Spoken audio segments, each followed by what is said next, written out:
Hello friends, welcome to Communication Skills for Everyone.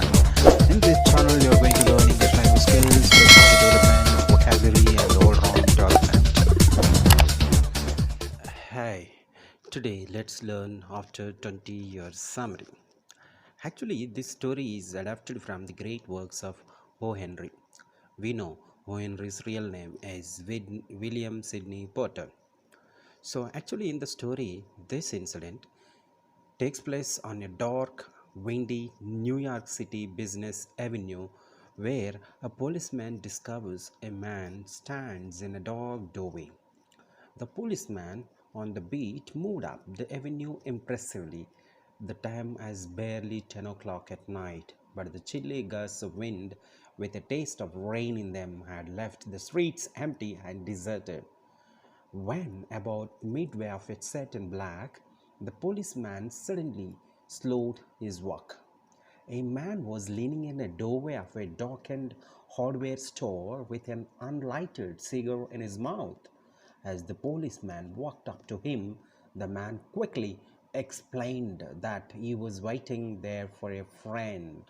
It was an appointment that had been made 20 years ago. The man said, "About that long ago, there used to be a restaurant there.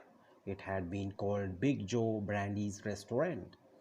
Then the policeman confirmed that the restaurant had been there till 5 years ago when it had been torn down. The man in the doorway struck a match and lit his cigar. The light showed a pale, square-jawed face with keen eyes and a little white scar near his right eyebrow. His scarf pin was a huge diamond, oddly set.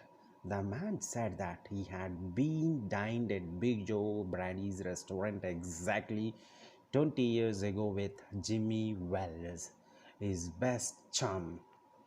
He had been 18 and Jimmy was then 20.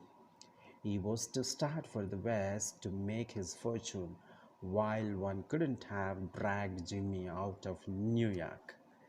They had agreed that night they would meet there again exactly 20 years from that date and time, no matter what their condition might be or from what distance they might have to come.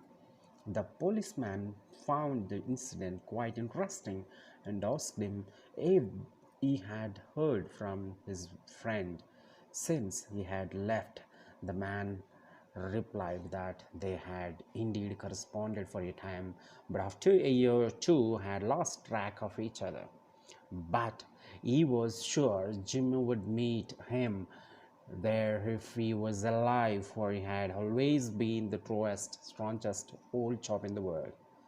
The waiting man pulled out a handsome watch, the lids of it set with small diamonds. He said that he had done pretty well for himself in the West, and he hoped that Jimmy had done off as well as him. There was then a fine cold wind drizzle falling, and the wind had risen into a steady blow, and in the door of the hardware store the man who had come 1,000 miles to fill an appointment smoked his cigar and waited. After 20 minutes, a tall man in a long overcoat walked up to him. "Is that you, Bob?" he asked doubtfully. "Is that you, Jimmy Wells?" cried the man in the door. "Bless my heart!" exclaimed the new arrival. "It's Bob. Well, how has the West treated you, old man? Come on, we will go around to a place I know of and have a good long walk and talk about old times." The two men walked up the street, arm in arm. In the glare of the electric lights, the man from the West turned to gaze upon the other's face. "You are not Jimmy Wells," he snapped. "You have been under arrest for 10 minutes, Silky Bob.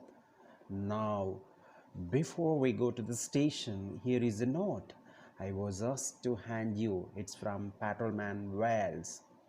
Bob trembled a little while reading the note, which said, "Bob, I was at the appointed place on time. When you struck the match to light your cigar, I saw it was the face of a man wanted in Chicago. Somehow, I couldn't do it myself, so I went around and got a plainclothes man to do the job. Your friend Jimmy. This is the story of after 20 years. Thank you for watching. Subscribe. Communication skills for everyone.